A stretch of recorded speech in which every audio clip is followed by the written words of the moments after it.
It's time. She's spilling the tea. This is The Rumor Report with Angela Yee on The Breakfast Club.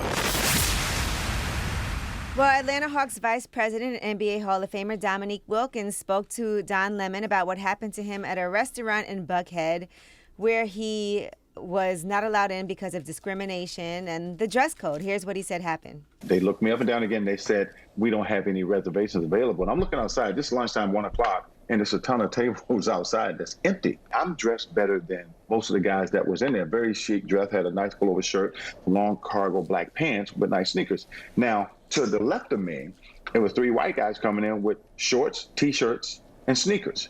And they said, give me a minute, we'll seat you in a second. And I said, well, this doesn't make sense. You got all these tables and you can't sit. We don't have anything available. And he said, you know, we're trying to keep a level of elegance in our restaurant, so we can't seat you at all. Well, that's when he should have left. Okay, because all the elegance would have left with Dominque Wilkins. How you front on the GOAT Dominque Wilkins in Atlanta? I like that he brought attention to it, though. The restaurant is called Le Bilbouquet, and sometimes What? Le Bilbouquet. I don't think that's right, but go ahead. We know what you mean. You pronounce it Bilboquet. Lay boo boo. Nanny, Okay. nanny, boo boo. Nanny, nanny, boo boo.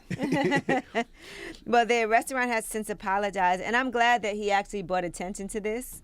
Right? He said, we sincerely apologize to Dominque Wilkins for the events that occurred on May 22nd. No patron of our restaurants should be made to feel unwelcome or less than, and for that we are deeply sorry. It was never our intention to make Mr. Wilkins or anyone else for that matter feel that way at our restaurant. Listen, the human highlight film, Dominque Wilkins, show that man some damn respect. I don't care if Neek's sitting in there in a bathrobe. You treat that man like the royalty he is, okay?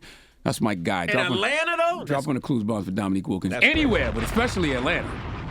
Well, they did say they are now reevaluating their dress code and eliminating any ambiguities. And they also said, first, we will provide diversity, equity, and inclusion training to all current employees and require it. That's my guy. He listens to the Breakfast Club, too. Dominque Wilkins? Yes, very faithful. Oh, shout out to Dominque. Yes. One of my favorite scenes in Crazy Rich Asians is the very beginning. Did y'all see that movie? Mm-mm. Where she goes to the woman goes to the hotel to check in. It's pouring, raining outside. And they look at her and her children, and they're like, "We don't have anything available." She calls her husband. She goes outside to the payphone, calls her husband. He buys the hotel. Yeah. Yeah. And they go back inside, and She says, yeah, I'm an owner now. Yeah, I love that. all right. Akon's SUV was stolen from a gas station in Buckhead, since we're talking about Buckhead. And yes, he basically stopped at the Quick Trip, and he said anytime, Atlanta police is letting people know anytime you stop your vehicle and you leave your vehicle for just a split second, please turn it off and take your keys with you and secure your vehicles. They said we're having far too many vehicles stolen because we are leaving our vehicles running. I feel like that anyway, though. I mean, I'm sure it's, worse in some places, but I feel like that anywhere. So he was filling up his white, newer model Range Rover and left it running, and that's how it all happened. I told you, when I get gas, I take my keys out of the car. I don't even leave anything in my car. I lock the doors and everything. That's the beauty of Jersey, though, right? Yeah, because you don't even gotta got to pump get your out own the car. gas. That's right. Nope, we don't get out the car. Yeah. All right, now Andrew Yang was on with ZWay, and he talked about a lot of different things, including his favorite hip-hop songs by Jay-Z. I listened a lot to hip hop during the 90s and 2000s because what Andrew? I gotta know. Jay-Z and a little bit of Nas. And What's your favorite Jay-Z song? He's a New Yorker. Yes. Somebody's writing. Yep. What is my favorite Jay-Z song? It's Can I Get It On For? Do You Want More? It was like that was him and I think it was a duet, right? Linkin Park. Hey, drop on the clues bombs for ZWay. Okay, I love that show. It comes on Showtime. That's like the 3rd episode, if I'm not mistaken. I wonder if they added that writing sound in there, or was somebody really writing on Andrew Yang's It was part? already in there. Wow. Andrew Yang is winning this war, though, because he's really being himself. Dramos was saying earlier, what'd you say, Dramos? He needs to be the nerdy guy? He just needs to tap into his nerdiness of just He is. Everything he does is nerdy. But it just looks so, like the other day I seen him outside playing basketball with somebody. Like a nerd. It's just like he's just trying. That's who he is, and it works. No, not really. You don't?